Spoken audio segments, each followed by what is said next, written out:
Welcome to our new episode of Speak Revenue. Remember, revenue is not a goal, it's a result. But a result of what? In this show, we turn our eyes from the output towards the inputs. We speak to sales leaders and entrepreneurs about their journeys. Join us on our quest to uncover and learn the root causes of success. Let's unpack what works for them and what didn't. Today is our guest, Adam Carroll. Welcome, Adam. So great to have you here. Welcome to the show.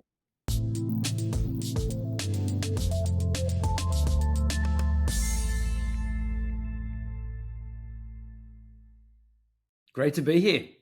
Awesome. So let us know, let the audience know. Who are you? What do you do? Why are you so successful? Yeah, so I'm originally from Australia. I'm based in San Diego, California now. And after a decade plus building and scaling SaaS sales team, I recently launched a sales coaching and training business. So I help SaaS companies better equip their sales team with the skills and the techniques to move deals forward and to close deals. Great. So a lot of experience you can share now with your own business or with other teams. What are your goals for this year, as it's a pretty new business, and where would you like to be next year?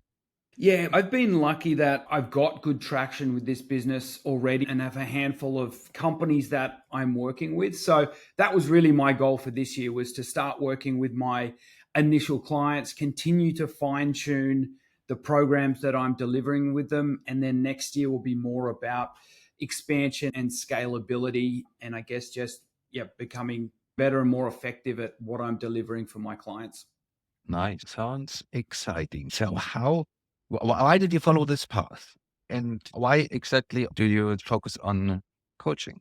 Yeah, so a couple of parts of that question, but the big reason why I went down this path is that I've been in SaaS sales and leadership, as I said, for a long time. In the last 5 years at companies I've been at, talking to peers, I could see a skill gap emerging, and companies are being forced to do more with less, and managers and sales leaders are being stretched. So what I've seen being neglected is consistent high quality sales training for the sales team, and also the coaching and guidance that comes along with that. 10 years ago, there was a lot of consistent training in companies I saw and companies I was at. There was a lot of role plays. For a number of reasons, that's fallen by the wayside. And to some extent, salespeople are now having to figure stuff out for themselves, and they're just not getting that repetitive quality training.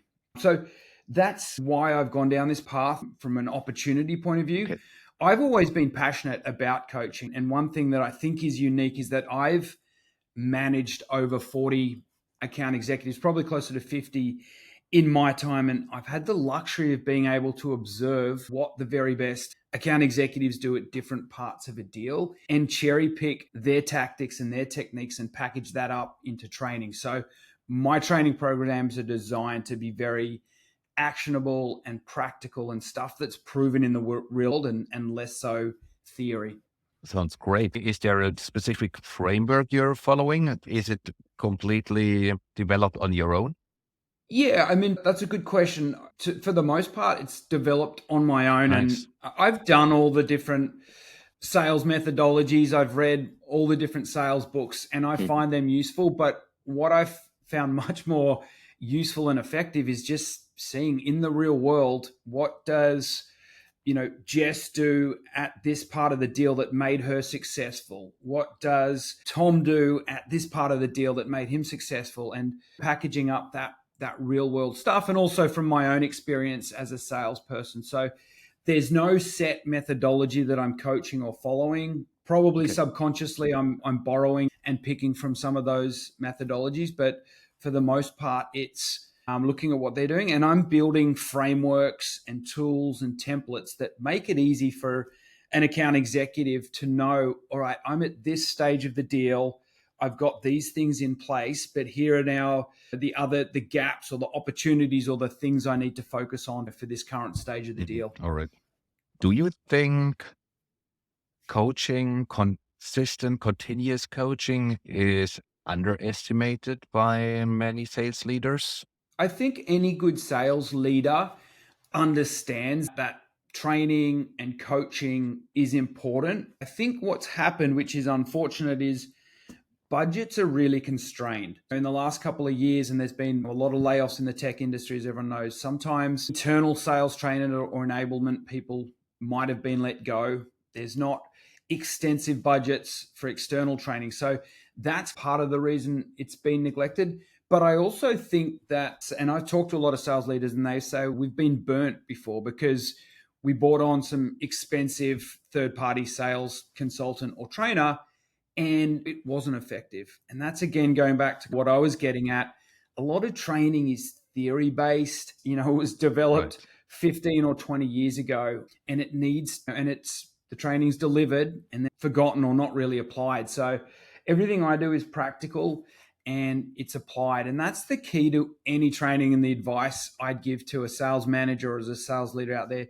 Whatever training you're able to deliver, make sure it's put into practice and that means doing role plays. That means doing activities where, the AEs need to take an action and record themselves doing that in Gong or Chorus or whatever it might be, so that it actually becomes habit and it drives behavior change. Mhm. That's the most important thing, is repetition and practice.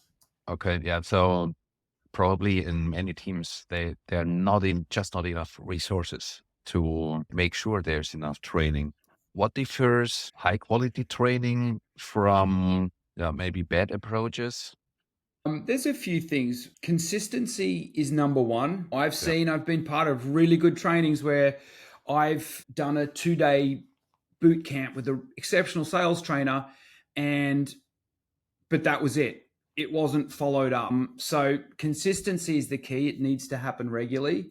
Secondly, what I was going back to before, it needs to be practical and actionable. You're at this stage of the deal.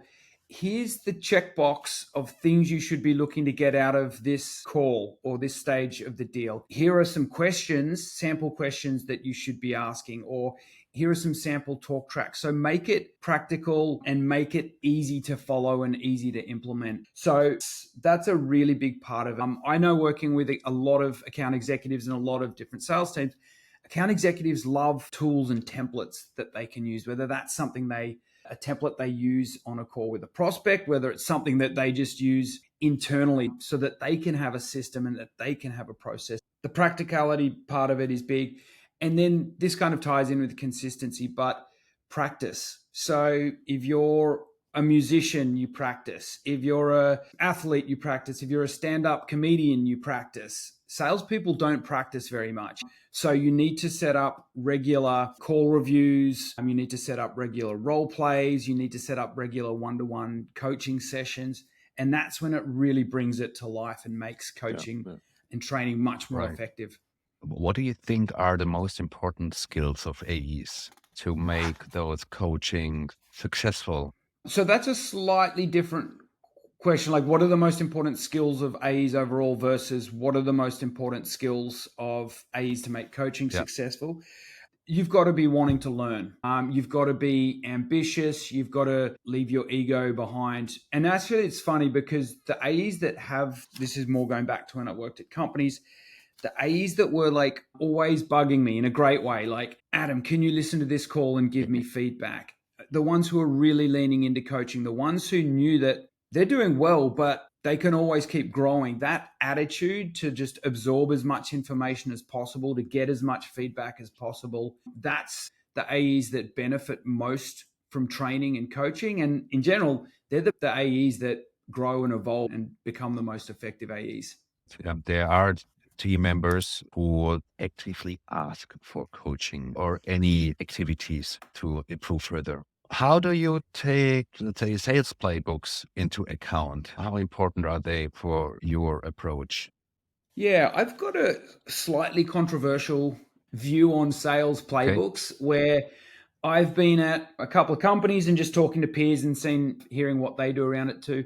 The old way of doing things was when a company was formed, the go-to-market leaders, sales, customer success, marketing, whoever, would get in a room and flesh out this extensive sales playbook. And the last two companies I started at had a thick 100+ page printout of the sales playbook put on my desk.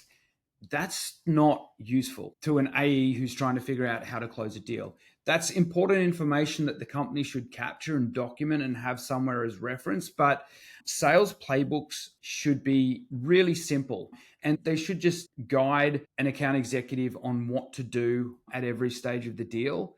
But again, even just having a really good sales book that might be 10 pages and simplifies everything, that's still not going to be effective unless you've got training around that. But also the onus is on the sales leaders and the sales managers to actually make sure that the account executives understands the playbook, that they're using the playbook, and they're getting guidance and advice on putting it into play. Right. Yeah. You can't just put it at the desk and hope everything goes well. Yeah, that's been the problem, I think, the last few years. And I don't think it's through anyone's fault, but just there hasn't been a lot of resources.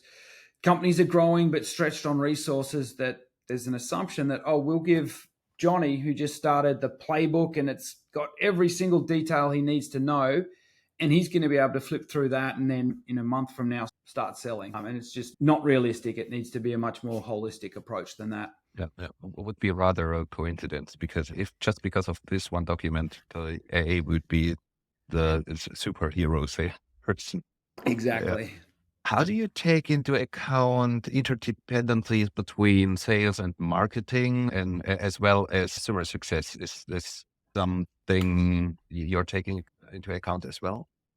Yeah, I think it's really important, and it's a kind of a feedback and collaboration loop that can often be broken. But obviously it's been spoken about a lot that there needs to be a strong synergy between sales and marketing, not just in terms of the obvious place to go there is lead flow, and what leads are being passed to sales, what feedback is coming back from sales to marketing, and that's important. I think what's often overlooked is the synergy between sales and marketing to both share insights on what's working in the market. What are the actual type of clients that are getting closed, but what are the reasons that they are? And that's something that marketing need to factor into what they're doing, and sales. And in a similar vein, customer success is probably one of the more untapped areas where the customer success team are working with the client day in, day out, week in, week out, on solving the client's problem with your company's solution, so that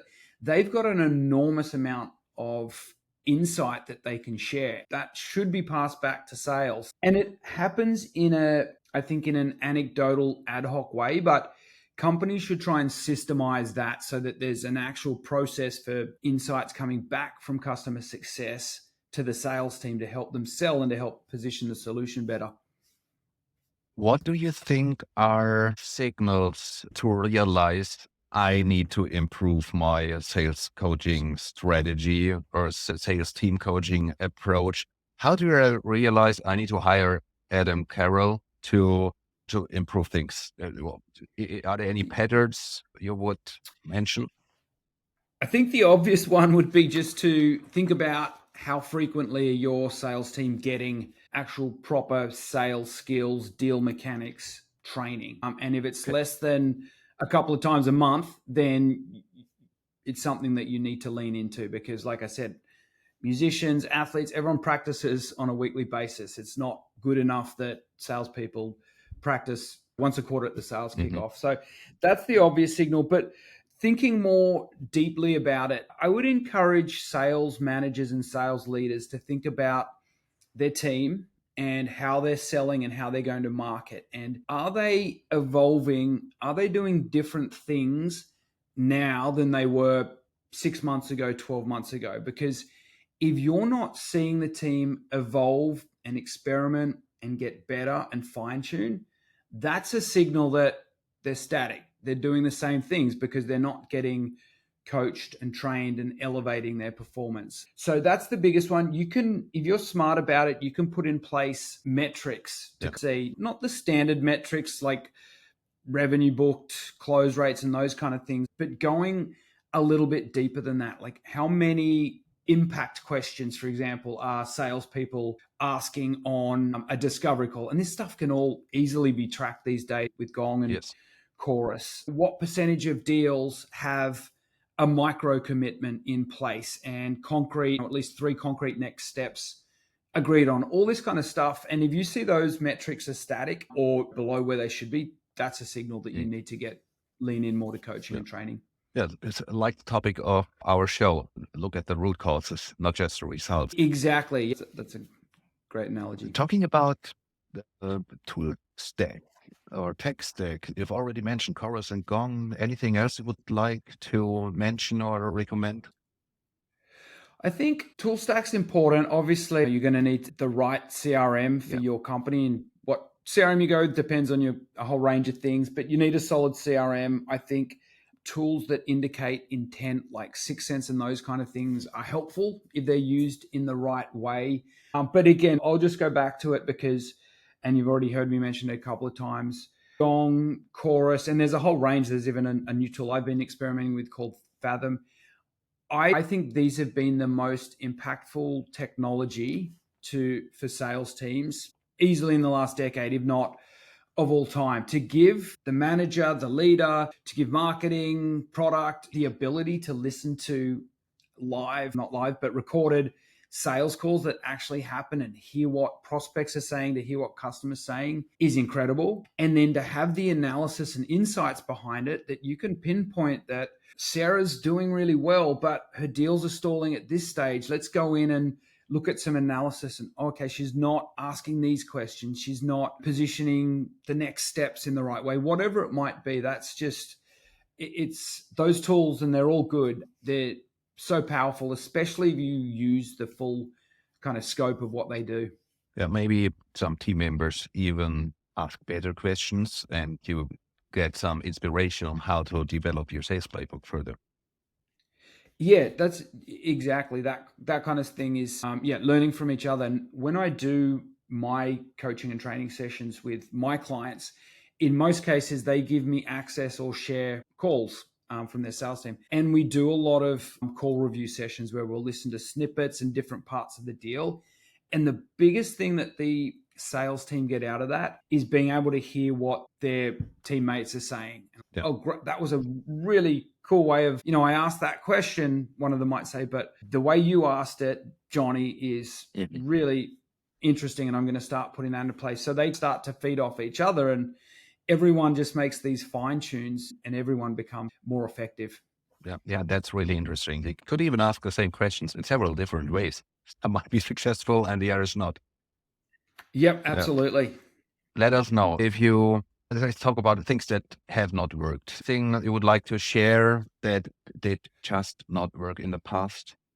I think this has happened multiple times. I don't think it's anything groundbreaking or that people wouldn't have heard before. But when I think about times at previous companies when things didn't work and what we were trying to do, an over focus on activity. And it's the easy thing that sales leaders gravitate to, and pipeline's not where it should be.